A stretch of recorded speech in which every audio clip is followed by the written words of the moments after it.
नमस्कार। भाषा मनुष्य जीवन का अनिवार्य घटक है। भाषा के बिना न हम किसी समाज की कल्पना करते हैं और न ही मनुष्य के विकास की कल्पना करते हैं। इसलिए आप यह देखते हैं कि पूरी दुनिया में भाषाओं का अत्यंत महत्वपूर्ण स्थान है। हर समाज अपनी भाषा को लेकर गर्व करता है। हर समाज अपनी भाषा को निरंतर संपन्न बनाने की कोशिश करता है। भाषाएं भी अग्रगामी बनती रहती हैं, उनमें जड़ता नहीं आनी चाहिए और उनमें जड़ता न आए इसीलिए जरूरी है कि भाषा के विज्ञान को प्रोत्साहित किया जाए, भाषा के विज्ञान का अध्ययन किया जाए और निरंतर जो कमियां हैं उनको दूर किया जाए और जनता के सुख के हिसाब से, मुख्य सुख जिसे हम कहते हैं, उसके हिसाब से भी भाषा का वर्ताव किया जाए और ऐसे सिद्धांतों का प्रतिपादन किया जाए जिससे यह पता चल सके कि भाषा का विकास होता कैसे है और भाषा का जो समाज के साथ अंतः संबंध होता है वह किस प्रकार विकसित होता है। यह जो पाठ्यक्रम आपके अध्ययन के लिए उपस्थित है आपके समक्ष, जिसमें आपने प्रवेश लिया है एमए ऑनलाइन के विद्यार्थी के रूप में या स्वयं के विद्यार्थी के रूप में, यह भाषा विज्ञान और भाषा के इतिहास का प्रश्न पत्र है। एक तरह से इसमें आप हिंदी भाषा का थोड़ा सा इतिहास जानेंगे, जो लिपि है उसका इतिहास जानेंगे, उसका विकास जानेंगे, लेकिन इसका अधिकांश हिस्सा भाषा के विज्ञान पर आधारित है, भाषा के शास्त्र पर आधारित है। अक्सर लोग सोचते हैं कि भाषा आ गई तो भाषा शास्त्र की क्या जरूरत है।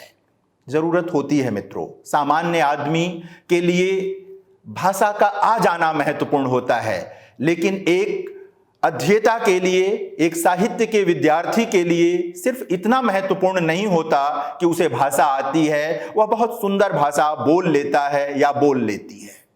उसके लिए जरूरी होता है कि जब जरूरत हो वह बता सके कि भाषा का विकास कैसे हुआ, भाषा में क्या क्या चीजें समय समय पर जुड़ती चली गई हैं, वो बता सके कि इसके जो विभिन्न खंड प्रखंड हैं वो क्या होते हैं। वह स्वर और व्यंजन पर बात कर सके, वह प्रोक्ति पर बात कर सके, वह कोड मिश्रण पर बात कर सके, वह भाषा मिश्रण पर बात कर सके। ये जो तमाम अनुभाग हैं भाषा अध्ययन के, यह सब एक भाषा के विद्यार्थी को आना ही चाहिए। भाषा के अध्ययन अध्यापन से जुड़े लोगों को निश्चित तौर पर इस ओर जाना चाहिए, इसका अध्ययन करना चाहिए। यही कारण है कि आप जब साहित्य के विद्यार्थी होते हैं स्नातक स्तर पर या स्नातकोत्तर स्तर पर, तब आपको साहित्य की अन्य विधाओं के साथ साथ भाषा विज्ञान का भी अध्ययन कराया जाता है, ताकि आप यह जान सकें कि जिस भाषा का आप अध्ययन कर रहे हैं उसका इतिहास क्या है, उसमें कितने हजार वर्षों की यात्रा है, कितने 100 वर्षों की यात्रा है। एक तरह से उसकी ऐतिहासिकता से भी आप परिचित होते हैं, आप उसके गुणधर्म से परिचित होते हैं और इस प्रक्रिया में आप यह जान लेते हैं कि कौन सी गलतियां नहीं करनी हैं आगे के दिनों में एक भाषा के विद्यार्थी के रूप में, भाषा का बर्ताव करने वाले के रूप में।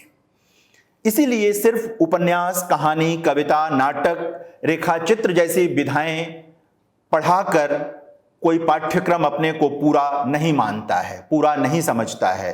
किसी भी विश्वविद्यालय में आप जाएंगे आपको भाषा का विज्ञान पढ़ना ही होगा। होता यह है कि भाषा विज्ञान का नाम सुनते ही लोगों को लगता है कि यह बहुत नीरस विषय है।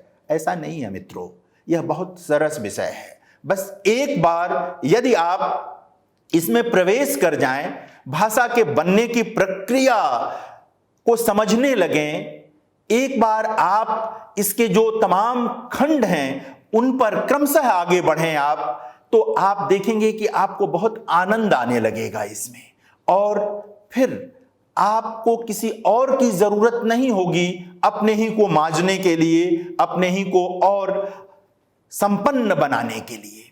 इसलिए यह पाठ्यक्रम आप के लिए तैयार किया गया है इंदिरा गांधी राष्ट्रीय मुक्त विश्वविद्यालय के द्वारा, और विधिवत ढंग से तैयार किया गया है। बहुत विस्तार नहीं है इसमें, लेकिन संपूर्णता है इसमें। यानी कि एक तरह से आप जब इस पाठ्यक्रम में प्रवेश करेंगे तो आपसे भाषा विज्ञान का कोई पक्ष छूटेगा नहीं, लगभग आप सबसे अवगत हो जाएंगे और आपके भीतर यह इच्छा भी जागृत होगी कि इस पर और अधिक अध्ययन करें, और तब आप भाषा विज्ञान के जो तमाम विकास हैं, उसके तरह तरह के जो खंड हैं, आप उनकी ओर बढ़कर विस्तृत अध्ययन कर पाएंगे। अभी मेरी शुभकामनाएं आपके साथ हैं। आप लोग इस पाठ्यक्रम का पूरे मनोयोग के साथ अध्ययन करें और इसका लाभ उठाएं। धन्यवाद।